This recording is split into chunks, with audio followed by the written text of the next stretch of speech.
Imagine um mundo onde cada pensamento é monitorado, onde a história é reescrita diariamente e onde o amor é um crime. Essa é a realidade arrepiante de 1984 de George Orwell, um romance que se tornou um aviso atemporal contra os perigos do totalitarismo.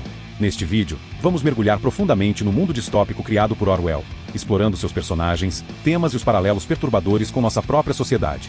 E aí, pessoal do canal Betolive, se inscreva com o sino ativado. Publicado em junho de 1949, este clássico distópico descreve um futuro opressivo controlado por um regime autoritário que monitora rigorosamente a vida de cada indivíduo. A narrativa ocorre em Oceania, uma superpotência que engloba extensas áreas das Américas, da região Ásia-Pacífico e do norte da África. Sua capital, situada na antiga Londres, hoje chamada de Setor 1, é o epicentro de um sistema de vigilância totalitária. No cenário global, 3 grandes alianças rivalizam pelo domínio de territórios estratégicos ao redor do planeta. O partido liderado pelo Grande Irmão, uma figura onipresente cuja imagem está em cartazes por toda parte, acompanhada do slogan "O Grande Irmão está te observando". A sociedade é dividida em 3 classes: o partido interno, a elite governante com privilégios; o partido externo, cidadãos comuns como Winston Smith, que vivem sob vigilância constante; e os proles, a classe trabalhadora que vive em pobreza, mas com menos controle, pois o partido os considera inofensivos. A estrutura social reforça a desigualdade, com o partido interno desfrutando de luxos como vinho e açúcar, enquanto os proles enfrentam escassez. O controle do partido é exercido por 4 ministérios, cada um com funções que contradizem seus nomes. O Ministério da Verdade manipula informações, reescrevendo jornais, livros e registros históricos para alinhá-los à narrativa atual do partido. O Ministério da Paz gerencia guerras contínuas, mantendo a população em estado de medo e dependência. O Ministério da Abundância controla a economia, garantindo escassez para manter o poder. O Ministério do Amor, o mais temido, lida com a lei e a ordem, usando tortura e reeducação para eliminar dissidentes.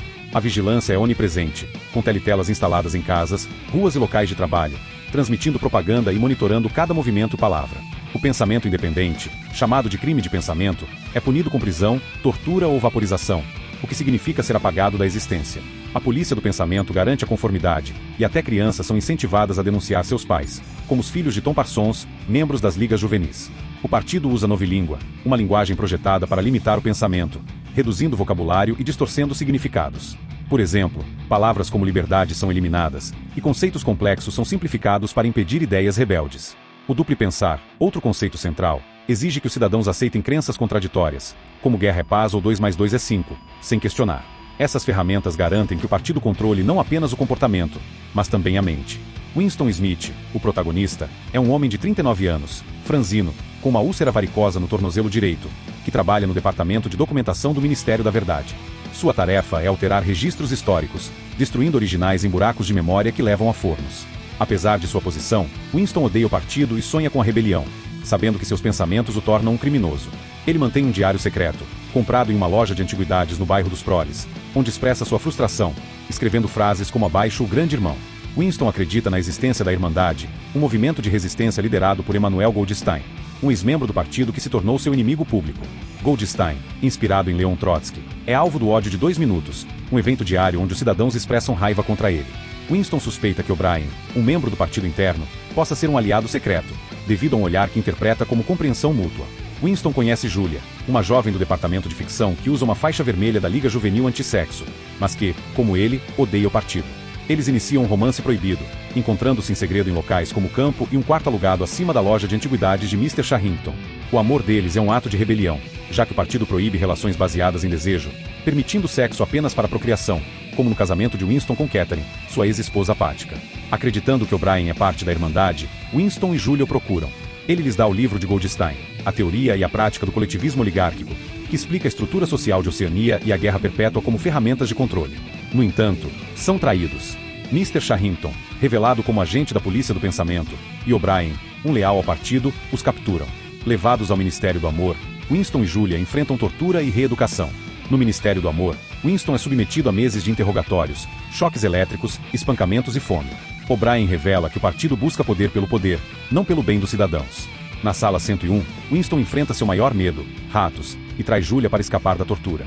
Após sua libertação, ele é um homem quebrado, trabalhando em um emprego trivial, bebendo gin Vitória no Café Castanheira e jogando xadrez. No final, ao ouvir um relatório de vitória de Oceania, Winston chora e professa amor pelo Grande Irmão, aceitando completamente o regime.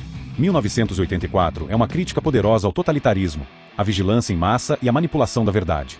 Orwell, inspirado pela Conferência de Teherã de 1944 e pelos regimes de Stalin e Hitler, alertou para os perigos de permitir que o poder se concentre nas mãos de poucos. A obra continua relevante, especialmente em uma era de tecnologia de vigilância avançada e desinformação, com picos de vendas em 1913 após revelações da NSA e em 1917 com o termo Fatos Alternativos Nova York Times. A narrativa começa em abril de 1984, com Winston Smith retornando ao seu apartamento em Victory Mansions, um prédio dilapidado onde o elevador raramente funciona devido à preparação para a Semana do Ódio. Ele sobe 7 andares, passando por cartazes do Grande Irmão.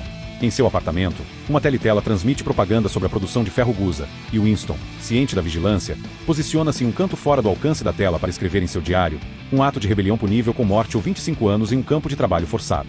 Winston reflete sobre um filme de guerra que assistiu, mostrando um navio de refugiados bombardeado, e a reação do público, que riu, exceto por uma mulher prole que protestou. Durante o ódio de 2 minutos, ele observa O'Brien e uma jovem de cabelos escuros, que mais tarde se revela Julia. Ele sente ódio por ela, suspeitando que seja um agente da polícia do pensamento, mas também desejo, devido à sua juventude e à faixa da Liga Antissexo. Escrevendo abaixo o Grande Irmão repetidamente, Winston sabe que cometeu um crime de pensamento e que será descoberto. Explorando o bairro dos Proles, Winston visita uma taberna e conversa com um idoso, buscando memórias de antes da Revolução, mas encontra apenas respostas vagas. Na loja de Mr. Sharrington, compra um peso de papel de vidro, fascinado por sua inutilidade, um símbolo de um passado perdido. Ele retorna ao local, alugando o quarto acima da loja para encontros com Julia, onde desfrutam de luxos do mercado negro, como café e açúcar. Julia, diferente de Winston, é apolítica, rebelando-se por prazer pessoal, não por ideologia. Winston a chama de rebelde apenas da cintura para baixo, mas ela aceita o comentário como elogio. Eles discutem o controle do partido sobre a sexualidade, que proíbe o desejo para canalizar energia para a lealdade ao regime. O romance deles é uma tentativa de preservar a humanidade em um mundo desumanizante. Durante a Semana do Ódio, Winston e Julia visitam O'Brien, que confirma sua participação na Irmandade e lhes entrega o livro de Goldstein. Winston lê trechos, aprendendo que a guerra perpétua mantém a hierarquia social, com os grupos alto, médio e baixo em constante conflito. O livro sistematiza o que ele já intuía, mas não oferece soluções práticas. Enquanto leem, são surpreendidos por soldados da polícia do pensamento, que revelam uma teletela escondida atrás de um quadro da igreja de São Clemente. No Ministério do Amor, Winston enfrenta meses de tortura. O'Brien, agora seu interrogador, explica que o partido não busca apenas obediência, mas a destruição da mente rebelde. Ele força Winston a aceitar que 2 mais 2 é 5, quebrando sua percepção da realidade. Em um momento, O'Brien mostra a Winston seu corpo emaciado de um espelho, reforçando sua impotência. Na sala 101, a ameaça de ratos, seu maior medo, leva Winston a trair Julia, gritando para que a torturem em seu lugar. Após a libertação, Winston encontra Julia uma vez, mas o amor entre eles desapareceu. Ele passa seus dias no Café Castanheira, bebendo gin e ouvindo relatórios de guerra. Quando um boletim anuncia a vitória de Oceania na África Central, Winston, emocionado, aceita a narrativa do partido e sente amor pelo Grande Irmão, marcando a vitória total do regime sobre sua mente.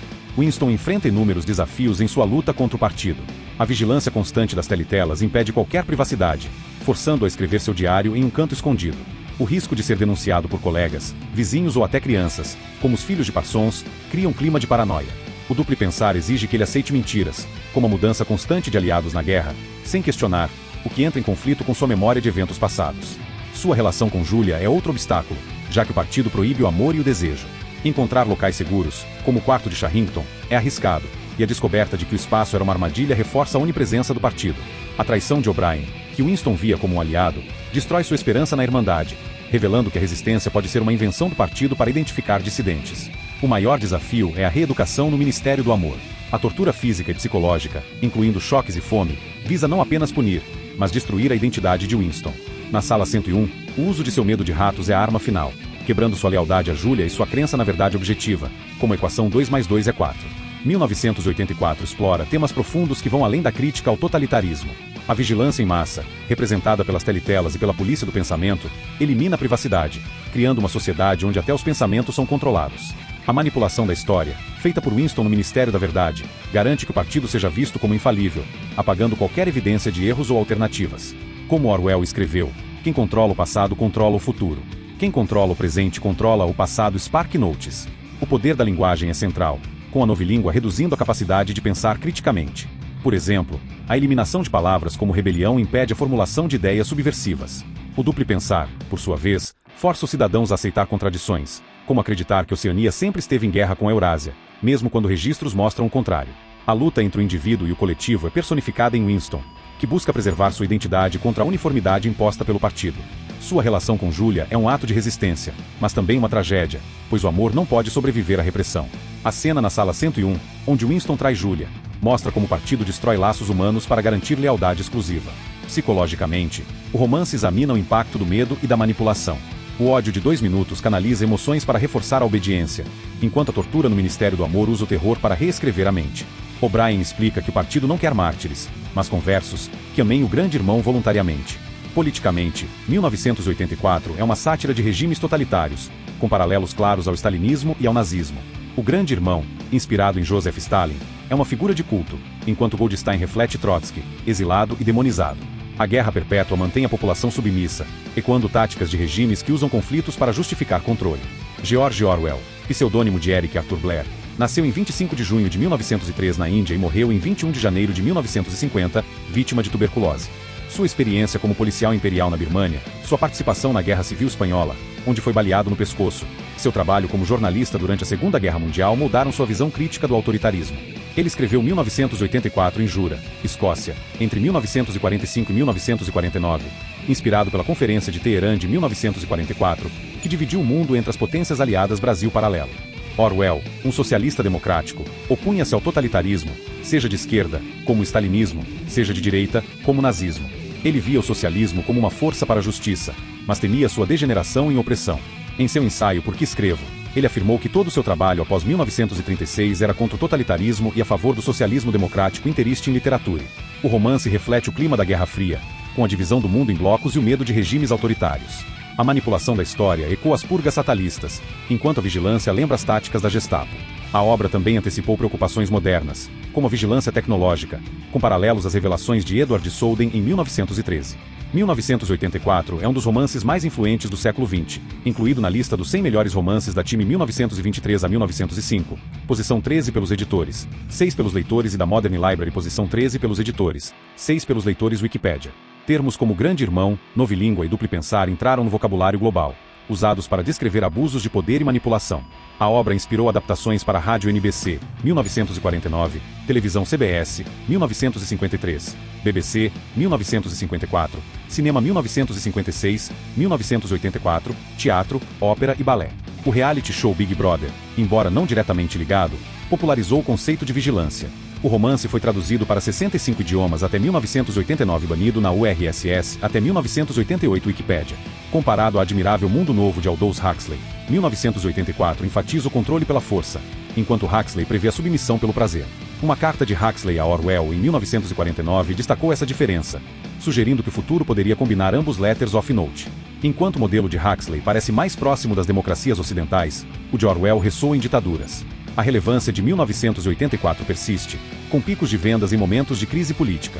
Em 1913, após as revelações de Snowden sobre a NSA, as vendas aumentaram 7 vezes no HuffPost. Em 1917, o uso do termo fatos alternativos pela administração Trump impulsionou o livro ao topo das listas de best-sellers USA Today. Esses eventos mostram como os temas de vigilância, desinformação e autoritarismo continuam atuais. Psicologicamente, 1984 explora o impacto do medo e da manipulação na mente humana. O ódio de 2 minutos é uma catarse controlada, direcionando a raiva para Goldstein e afastando-a do partido. A tortura na sala 101 usa medos individuais, como os ratos para Winston, para destruir a resistência. O objetivo não é apenas conformidade, mas a conversão genuína, como visto na aceitação final de Winston. Politicamente, o romance é uma advertência contra a concentração de poder. O partido busca poder pelo poder, como O'Brien explica. O poder é infligir dor e humilhação. O poder é despedaçar a mente humana e reconstruí-la à sua maneira. Essa visão ecoa regimes históricos, como a URSS de Stalin, onde purgas e propaganda reescreviam a realidade, e a Alemanha nazista, com sua vigilância e culto ao líder. A manipulação da história, como o trabalho de Winston, reflete as práticas fatalistas de apagar dissidentes de fotos e registros. A novilíngua, inspirada na simplificação da linguagem soviética, mostra como o controle do discurso limita a resistência. A Guerra Perpétua, inspirada na divisão do mundo pós-1945, mantém a população submissa, um paralelo às tensões da Guerra Fria. Winston é um protagonista complexo, dividido entre o desejo de rebelião e o medo da punição. Sua decisão de escrever no diário é um ato de coragem, mas também de desespero, sabendo que será descoberto. Sua relação com Julia reflete a busca por humanidade, mas sua traição na sala 101 mostra a fragilidade humana sob pressão extrema. Julia, por outro lado, é pragmática, rebelando-se por prazer pessoal, não por ideologia. Sua apatia política contrasta com a obsessão de Winston pela verdade, mas ambos compartilham o desejo de resistir. Sua rendição após a tortura destaca a universalidade da derrota frente ao partido. O'Brien é a personificação do cinismo do partido, manipulando Winston com falsa empatia antes de destruí-lo. Sua crença no poder absoluto reflete a ideologia totalitária, enquanto Mr. Sharrington, disfarçado de aliado, reforça a paranoia de que ninguém é confiável. A traição de Winston e Julia marca a vitória do partido, mostrando que até os mais resistentes podem ser quebrados. A aceitação final de Winston do Grande Irmão é uma derrota não apenas pessoal, mas da ideia de verdade objetiva. O romance sugere que, sem acesso à história ou à liberdade de pensamento, a resistência é impossível. A relevância de 1984 para o presente está em sua advertência contra a erosão da privacidade e da verdade. A vigilância tecnológica, como câmeras e algoritmos, ecoam as telitelas, enquanto a desinformação nas redes sociais lembra o duplo pensar. A obra desafia os espectadores a questionar narrativas oficiais e proteger as liberdades individuais.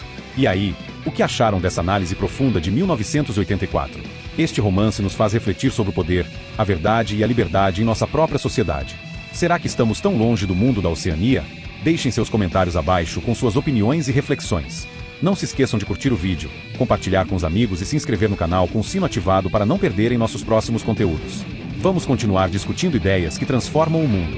Valeu!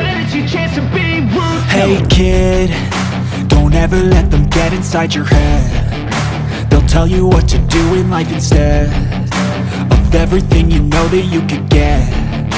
Don't let them guide your life towards your